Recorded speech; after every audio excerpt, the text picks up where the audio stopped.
Welcome to the Germinate podcast, where agriculture, business, and innovation take root and thrive. I'm Joe Sampson, and with nearly 2 decades of experience in agricultural equipment and scaling businesses, I'm here to bring you actionable insights, inspiring stories, and strategic advice. Whether you're an industry veteran or just starting out, this podcast is your guide to cultivating ideas, expanding your knowledge, and growing your venture. So let's get started and germinate your path to success. Hey folks, welcome back to the Germinate podcast. Today I got a really special guest. I always say that. I've always got really special guests, but this one is real special. Steve Ford, he's the retired CCO with Lapham Hickey. Tell everybody about what Lapham Hickey is and your background and everything. Lapham Hickey is a distributor of metal products throughout the Midwest and also the Southeast. Also having operations in Mexico. And we not only distribute metal, but we also fabricate, machine, and assemble metal. And so we have approximately 14 locations throughout the United States. Yeah. We've known each other for, I'm going to say 10 plus years. We were on the FEMA supplier chain or supplier board of governors together. And as part of that organization, we always had kind of a roundtable discussion. And you were always the go-to steel, raw material guy, tariff guy, which is a hot topic right now, given the fact we're recording this on April 3rd. So yesterday, our president came out with tariffs, I believe, in about every country that we trade with. Yes. And you were talking today, the stock market is now taken shape, and it doesn't look pretty right now. Not right now. Like I said, you were the steel tariff go-to guy for me, for sure. So you have a wide range of knowledge in that aspect. What's your take on all this, man? Give me your thoughts. Well, my take is that it's too early to tell the real outcome of this, and we all know that there's all sorts of threats that go on with tariffs, and we've seen that over the last several months. It looks like now it's taking hold for a period of time. If I could, I'd like to just backdate myself here and kind of talk to you about what started to cause tariffs to come in place. Yeah, love it. And give you a little history lesson. I'll try to make it a Reader's Digest version.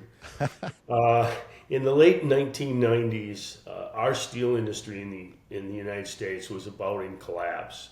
Not playing politics at all, it's just who was president at the time. At the end of 1990, Bill Clinton was in office, and he had a tariff bill on his desk, which he decided not to do anything with. It was going to be his last year in office, and he postponed any actions on it. The Bush administration stepped in and recognized that the steel industry was in near collapse. And that was because of the dumping that was going on in the United States, primarily from China, but from other people too. What people don't understand is it's not about the price of steel alone. It's the currency manipulation that was going on in the world and still is today that is really offsetting prices. An example of that is the Chinese government was pegging, and still do today, peg their currency to the US dollar. And in 1999, they were pegging it at 38%. So most people in this country of the US do not understand currency and how it works. So in other words, China was making 38 cents on every US dollar they took in before they did anything. That everybody wanted to blame labor for what was transpiring, and that the steel mills had overpaid their employees, and that they weren't efficient, and they hadn't put money into their mills, and this was causing the deficiency. It was not. I agree that steelworkers got paid well, but they deserve to get paid well. They do a lot of hard work. I agree that the steel mills needed to update mills, but they had recently updated mills, putting hundreds of millions in, and at high interest rates because the banks considered them a high risk. So now you've got 1999, now you've got 2000, and Bush approached the steel mills. There were 44 steel mills in the United States in the year 2000 pouring metal. 42 of the 44 were in bankruptcy. Wow. There were only two steel mills in the United States that avoided bankruptcy, U.S. Steel, and the reason they avoided bankruptcy at the time, and again I'm dating myself, U.S. Steel was also in the oil industry. And their oil business was supporting their losses in the steel business. Mm-hmm. And that's why they did not file bankruptcy.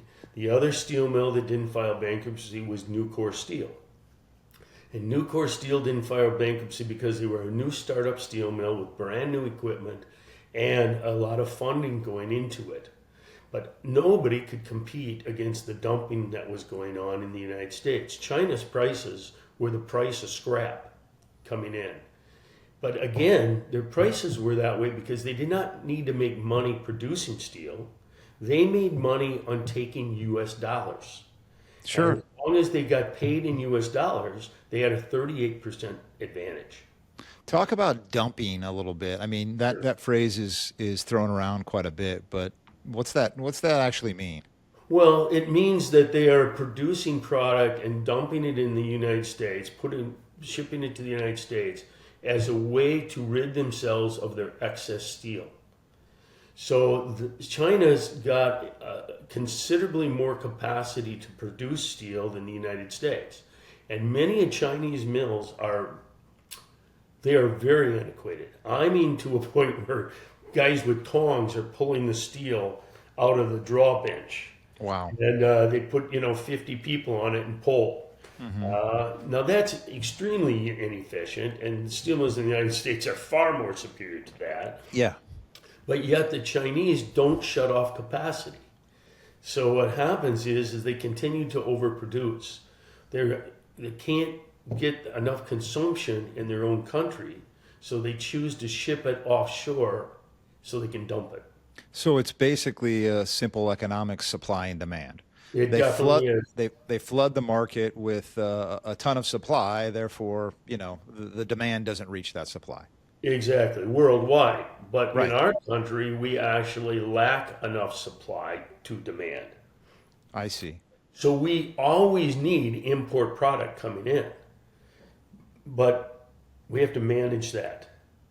So in early 2000, the Bush administration met with the steel mill leaders and said, you have to consolidate so you can negotiate from a position of strength.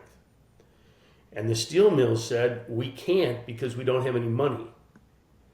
And so the Bush administration agreed to put tariffs on. Now that's when tariffs started being active again.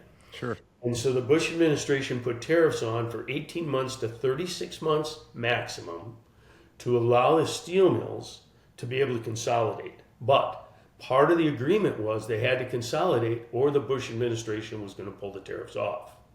Sure. So what happened during that exact same time, LTV Steel, which was in bankruptcy, which was the second largest producer in the United States, about 15% of the total capacity, could no longer hang on under Chapter 11 and went from Chapter 11 to Chapter 7. So now you have the tariffs and you've lost 15% of your capacity. Right. So right. the price has soared. Sure. Sure. And this is when the industry said, oh Lord, look what tariffs have done. They've caused inflation in our country and we've done all these things. Well, the timing was not right, but Yeah. the results were good. The steel mills consolidated to about 6 mills left pouring metal today. Yeah. I mean, and what years are you talking about when that happened? Those are in the early 2000s, about 2000 to 2005. 2000 to 2005. Yeah. And fast forward from the steel industry sort of went through a little, I don't know, adjustment. When was that? In the 08, 09 range. And then from about there, 2011, 2012 to about the COVID years, it was pretty steady. And then the COVID years, it went bonkers, as everybody knows. It did. And now no one knows where the hell it's going to end up. It's this crazy war. Right now, it's too early to really determine where it's going to wind up. Right. But the challenge is, and the tariffs are not. Everybody always wants to blame labor, and it's not about labor. It's about the fact that we need to have, the World Trade Organization says that no one can peg their dollar, their currencies. The Chinese have ignored that rule. And the World Trade Organization really can't do anything about it. They don't really have a governing, you don't get a slap on the wrist or go to jail. Right. So the Chinese have really ignored it, and they've pegged it. And that's still today. The only thing is the Bush administration did not want to create a trade war, which it now feels like we're in. But when the Bush administration was in office, they decided to do something different. They decided to weaken the dollar. And by weakening the US dollar, the Chinese were no longer to peg it at 38%. Now they're down to 34. They had to lower the percentage. Yeah, there's all these things, for the layman that doesn't understand tariffs. I'm going to go ahead and put myself in that category. Okay. But I'm starting to gain more insight here. I see, okay, let's pick China.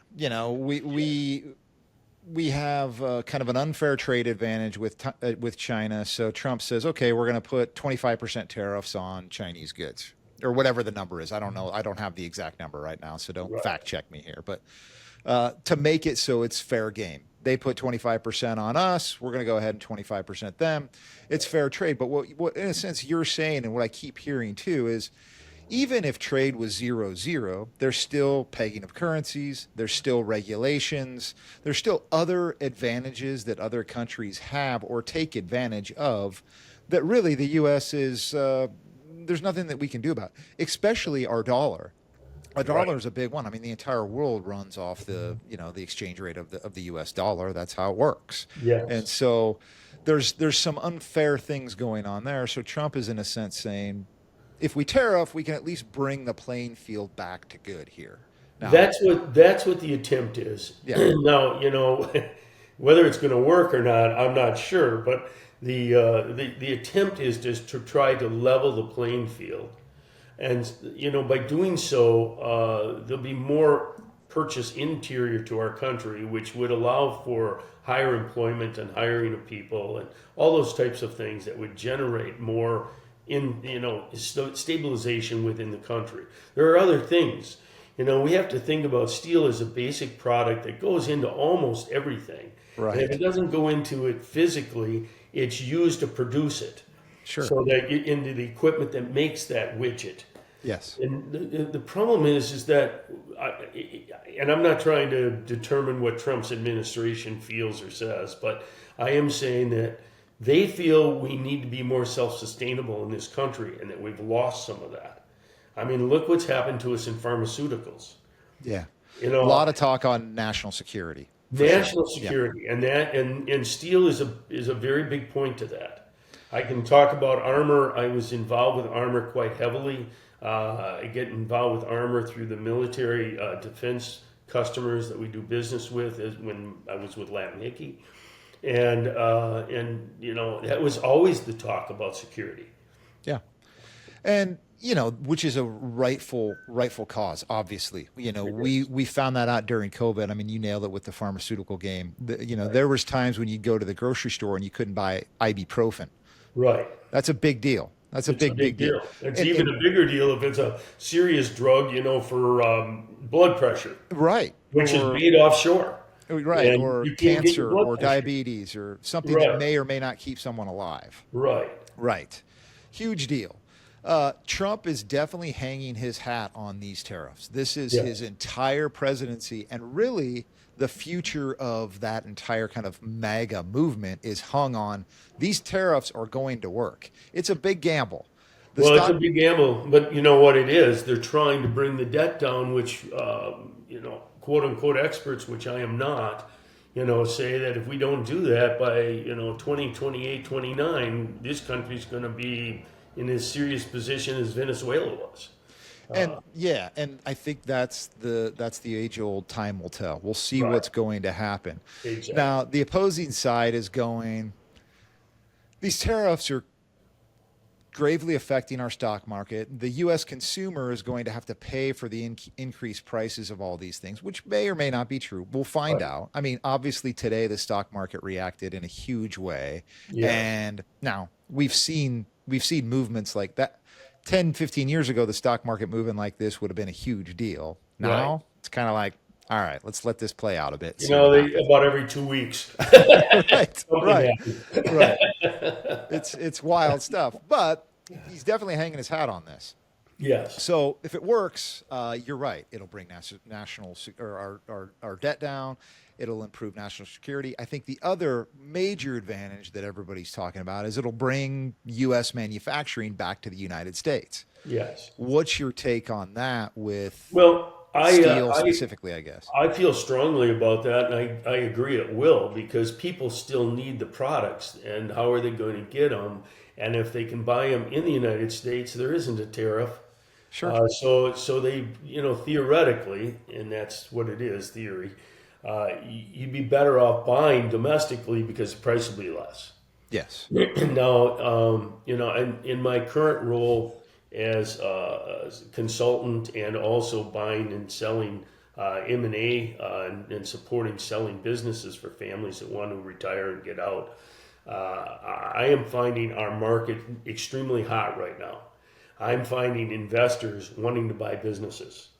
They're looking. I have one fabrication manufacturing company that I just listed and put into the marketplace about 4 weeks ago, and it's the most activity. I've been doing this for the last 4 years, and this is the most activity on a new listing I have ever seen. I have over 100 inquiries. Wow. And they're coming fast and furious. I can't respond to them fast enough. And your portfolio is pretty diversified. I mean, you have a manufacturing background, obviously, Yes. but you're working with a lot of different sectors and Oh industries, yeah, right? yeah. And this one happens to be a metal fabrication manufacturing assembly company, but I also do breweries and hotels and restaurants because I did that before I went with Lapham Hickey, and also cheese factories. Nice. Your Wisconsin background, Wisconsin. right? Yeah. And but the demand and the people wanting to invest money in these types of companies right now is just very, very strong. What's your take on that? Why do you think that's the Well, I case? think they're worried about the stock market a little bit, and their money's been sitting in an idle position or put in the stock market because the returns have been good, and they're saying we need to diversify. I also think that they're looking at it as, as these tariffs take place, manufacturing in this country is going to have a lot more support, and they're going to want to expand, and they're going to want to grow. And so they're looking at it, it's time to invest now so that we can be on the curve Yeah. when Yeah. it hits the peak. And like I said, Joe, I'm just amazed. On an average, when I list a manufacturing fabrication type plant like this, I would maybe get 15 to 20 inquiries over the course of 3 or 4 weeks, and then sporadically 2 or 3 coming in. I mean, I'm talking over 100 in 4 weeks. They're just getting flooded. Yeah. I'm flooded with them, and I've got meetings with some of them now, and I've got people that are saying we'd like to do an LOI and not sight unseen, and so it's really really active. I think that's an interesting take. You said the stock market has been sort of the steady investing option for a lot of people, and it's been really good. Even under the Biden administration, it was really good. Yeah. And now it's pretty volatile, and people are seeing that. Now, Trump said yesterday in his press conference, I watched 50% of it, not all of it, but he I said, did that too. yeah, I probably should. I'll go back today and do some more research, but Apple, Google, Nvidia, a lot of these companies are starting to invest, and even like Nissan and Honda and Toyota are investing in the United States for manufacturing. You saw what Hyundai is going to do. Oh yeah, Hyundai might have been another one. Yeah. Hyundai is actually going to build a steel mill. No way. And No way. that's Okay. fantastic. And to be honest with you, that's fantastic because it's going to be the most modern, up-to-date steel mill. And the steel mills haven't been doing a lot of that, again, because there's this consolidation that's going on lately with Cleveland Cliffs buying ArcelorMittal. And then you turn around and they're putting some money in, but again, the money's been a little distant, and they're financing. The banks don't like steel mills much because the market's too up and down and so volatile. And so Hyundai announcing that they're going to put a $5 billion steel mill in place to support the $15 billion auto factory they're putting in. Right. And so these are, and the location hasn't been clarified yet 100% where they're going to put it. But these are very positive things. Now, you can argue, and I certainly agree that you can argue that the money's still going back to Korea. It's not staying here. They're taking the money out. But they're going to be employing a lot of people. Yeah. And they're going to be paying property taxes on the buildings and on the equipment and all the things that they charge taxes for today. And so the reality is it's still good for this country. Well, and it's easy for outsiders to look in and say, okay, Hyundai is this company that makes cars, and then they're going to bring some of that money back to, their homeland. But we work in supply chain. Or we have careers. We don't work in them anymore, but we used to. So we understand that game very well. There's a lot of components that go into making an automobile. A lot, and a lot of those companies are made in the United States. Correct. So that's another kind of residual effect. If you build a manufacturing facility in the States to produce a good, there's a lot of components that go into making that good. Yes. And people forget about that. It's kind of like, well, there could be thousands and thousands of companies that are supplying widget A to widget Z to this company to produce the end product. And right. And that's what people miss. And an example of that would be I was on the board of FMA, Fabrication Manufacturing Association, for years. This is my last year for that board, and I worked with a lot of the laser manufacturing companies, and we bought some lasers at Lapham Hickey from Bystronic. Well, Bystronic is now building their lasers in the United States, right, in Chicago. And I can talk about Bystronic. I can talk about several other laser manufacturers that are now building them here. Shout out to Matthew Mead. He was on the podcast, I don't know, 3 weeks ago. He sells Bystronic equipment. It is fantastic equipment as well. Oh, it is. Top of the line, high quality. High quality. Yeah. I watched it being made over in Switzerland. Sure. And I watched our first one being built there. And then, because back then it was all new technology, and I was a little concerned about the dollars we were paying and was it going to work. And today, I don't know, we have 15, 20, 25 lasers and others, and press brakes and other things from them. And I'm not trying to sell them to anybody. But, no. But they're a good piece of equipment, and now they're being built here. And of course, you've got Cincinnati who builds equipment here. Now there's a Chinese laser manufacturer.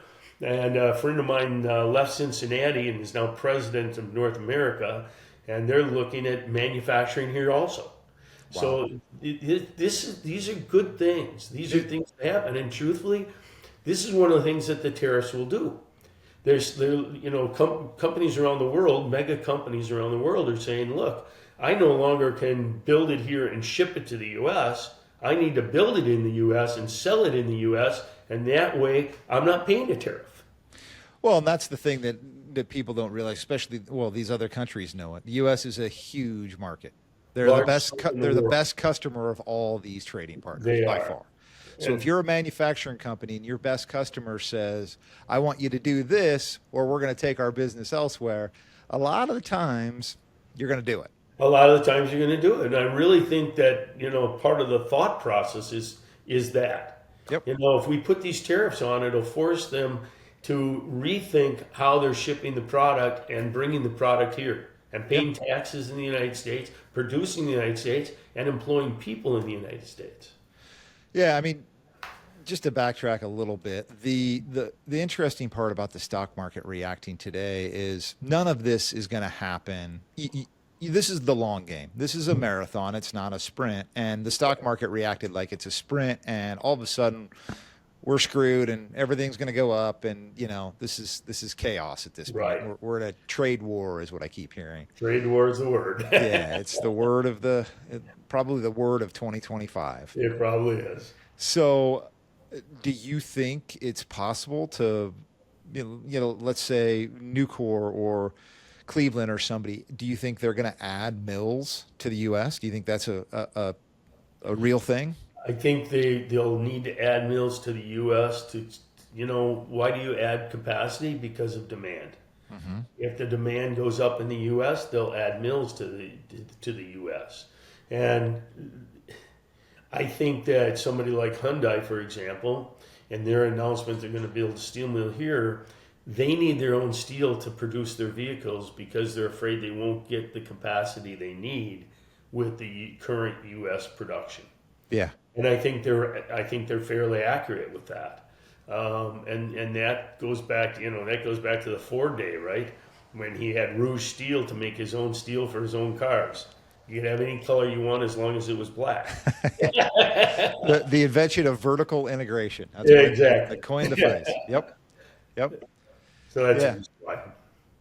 Yeah, I mean, I see that too with some of the businesses that I'm consulting with now as well. It's way better to handle everything under your own roof if you can, because the name of the game in any business is to really, you want to make a profit. Otherwise, you're not going to be in business very long. You're not going to be in business at all. It's not a business if you're not making money. Right. But that product that you offer also has to be valuable and worth money. Somebody has to pay you for the product that you're offering. Correct. And so how do you optimize that product? And it sounds like Hyundai is doing it, and all these small to mid-sized manufacturers that sort of is in our network should pay attention to that and say, I'm not going to be Hyundai ever, but I can copy and kind of mentor after some of the things that they're doing to help my business out. Right. You learn from people that have been successful at it. Yeah. And that's the key, is to accept change and accept knowledge and learn from it. Well, talk a little bit about what you're doing now. You kind of you touched on a little bit. You said you're in the M&A game, and you're kind of in the business of selling and buying businesses. I am. I'm really enjoying this. Again, it keeps my fingers and my knowledge in the industry that I've been in for 46 years. And it keeps me in tune with it. And I'm helping families, and primarily I do family type businesses. And I like to help them close one chapter and start the next. Yeah. And it's truly not just the seller, it's also the buyer. Because that's really what you're doing, is you're helping them start another chapter too. And, it can be quite challenging at times, because in most family businesses, there's more than one family member involved. Mm-hmm. And the emotions run high. Yep. People go and say, it's time for me to retire and I want to sell, and my children don't want anything to do with this type of business. And all of a sudden the children decide they might. Yeah. Or you're in a situation where, it's relation, two brothers, two sisters, whatever the case may be, and they both agree they should sell, and then one has second thoughts. And it's emotional. And the closer you get to the final line, the more emotional it can get at times, and you need to try to manage that and calm everybody down. And you also need to add that value of support after the fact. Yeah. Okay, now I've sold the business. Now what am I going to do? Yeah, right. And so I follow through and I follow up after the sale, and I meet with them and talk to them. And there are a lot of ways to invest your money today to avoid taxes, and I get involved with those as well. Yeah. It's funny you say that about family businesses. I'm sitting on a panel next week, and one of the questions was, operation style and how it differs in a family business. And you nailed it. Sometimes the emotions tend to sneak out from under the rug, and decisions are based off that. And we all know nobody should make a decision based off emotion, but they happen all the time. It happens all the time. Yeah. And I came from a family business, so I understand that. And, sometimes you just surrender and don't dig your heels in. Well, and wait for things to settle so they can think about it a little bit. Yeah, I hear that. But also the necessity of an outsider is such a kind of a lost art, where someone can come in and say, kind of point out the crumbs or the big old rocks underneath that rug. Like, you need to sweep those things out, because they're going to show their face. I know you don't like talking about them, and Uncle Walter did this in 1987 and it worked out. It's not 1987 anymore. Right. and you got to bring these things to the forefront so you can take them on. Well, and I do some papers on preparing your business for sale and what you want to do to maximize the value. And so many times families all of a sudden make the decision, I want to sell, and they think it's like a house, and you'll put it on the market, 2 months later it'll be gone. All right. And they make the mistake of not preparing, and I recommend preparing, if possible, 2 years in advance, because you need to run your business as you run it every day to support your customers, support your employees, and support yourselves. But at the same time, you need to run your business and prepare it for the fact you're going to be selling it. And part of that is in a family business, the family tends to want to be heavily involved in every decision made every day. And what happens is when a buyer comes along, they realize they're going to lose that decision maker. And if you don't have a right hand or a left hand person to be able to step into those decision making responsibilities, the buyer's got a problem. And so the buyer, one of the biggest questions is, okay, well, when the president leaves, or the owner leaves, who's going to take over the operation? I don't know the operation well enough, and who's the right-hand person? Who's the person that runs the business? And in many cases, the family owner doesn't have an answer to that. Yeah. The owner says, well, I'm that person. That's not going to work. That's not going to work because I thought you wanted to retire. Right. You're selling this business. I'm buying it from you, but I can't buy your expertise. I can't, I think that's probably a good lesson if we could give one to family businesses, is to surround yourself with good people and then let them make decisions. Let them be the people that you hire them to be. Don't micromanage the heck out of them. Yeah. And don't micromanage that, and that's really the key. And the other thing family businesses have to understand, and they've started these, in many cases, from scratches, and they've kind of built it up. And now all of a sudden they've got a valuable asset. But whoever buys it isn't going to put all the cash down. They're going to borrow the money, and the banks are going to have to approve the loans. And the fact is that sometimes, they overvalue their business, and the banks won't justify the sale. Yeah. And so you've got to be cognizant of the fact and a realist.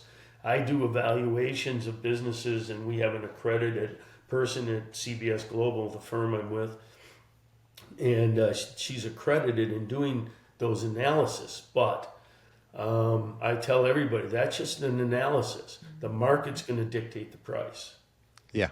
Yeah. That's really the key, is you've got to understand that the market's really going to tell you what the market thinks it's worth. Yeah, and the market, as we've seen, is a forever fluctuating thing. So sometimes, some might think, well, I'm going to wait for this, or I'm going to wait for that. Sometimes that works out. Sometimes it really does. Sometimes it bites you right in the old ass, if you know what I mean. Yeah, and the one thing you can't replace, Joe, and I think we all realize this, is you cannot replace your time.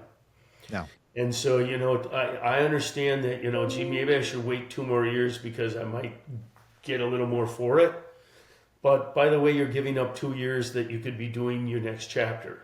Yeah. And so you have to really wonder and think about that next decision. It's an important one. It is. And, people run out of time every day. And almost to the point where they get it's too late. All of a sudden they're going, well, shoot, I got to do this now because, I don't know, a health issue, something happened in their family. They, something happened in the market. And at that point in time, it's too late. Well, I have a company now, not mentioning any names because of confidentiality, but I have a company now that are 2 partners, great people. They approached me a year ago and said they wanted to sell the business, but the market had tipped down there in the agriculture line. We all know agriculture had slowed down. And so they decided, well, maybe we ought to wait a year and a half or 2 because it'll come back and then we'll have a better sell price. One of those partners is in a hospital right now. Yeah. And so I got a call from the other partner saying, I think we waited too long because all you have is time. Yep. And so now they're rethinking the position. And that's fine, and I understand those things happen, but sometimes, you ask yourself, how much money do you need to retire? And where do you need to be in that position? What are you looking for? And time is the thing you cannot replace. No. It's the exact reason why I did what I did. I told you before, I probably have more than one reason, but Yes. one of them was time. I've been able to eat lunch, for instance, with my 17-year-old daughter every day for the past 2 months. That's fantastic. For 20 years, I missed games and concerts and recitals and those moments in life that you want to see. But I also miss the garbage time stuff where they're just talking about life. And lunch with my daughter for 20 minutes is the garbage time stuff. It's the good stuff, and I'm so grateful for it.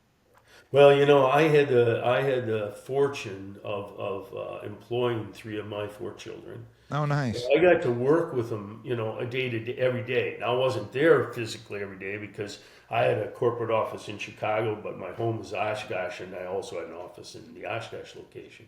But you miss those times, and I tell everybody I traveled a lot, expanding the business and buying some other companies to add on to our wing, and traveling with all our salespeople and meeting our customer bases. Mm-hmm.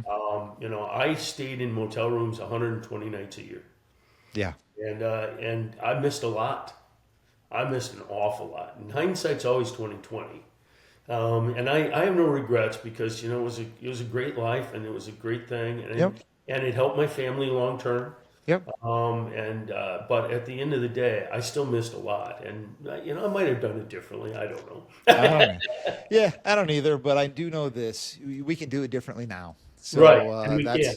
Yeah, that's. And I'm really enjoying this. I really am enjoying this because I really set my own hours. I set my own pace, and and I work with great people. So it's just a lot of fun. CBS Global is a great company. So. Good for you. You spend a lot of time in Florida these days, right? I actually am in Florida right now. You're in Florida right now. It's 92 here today. I got sunburned yesterday. You look good, man. You look healthy. I'm healthy. It's not the case here in Iowa. I was on a boat yesterday, and we were boating, and I didn't bring my hat with me. And by the way, the water's great, and the water's warming up really nice too. So if you get a chance, come to Florida for a few days. So how much time do you spend in Florida versus your home is still in Wisconsin, right? It is, and I've been here 4 months. Okay. I go back and forth. I go back and forth to work, and I'm going to leave for Detroit tomorrow on a business thing. So I'm just kind of working out of here, but I'm not here all the time. This is the first year that I've spent long term in Florida. Mm-hmm. I've been going back and forth. I spent last year a couple months overall, but 2 weeks here and 1 week there. And I said, gee, I don't know, can I do this or can't I? So this is the year I'm trying. Nice.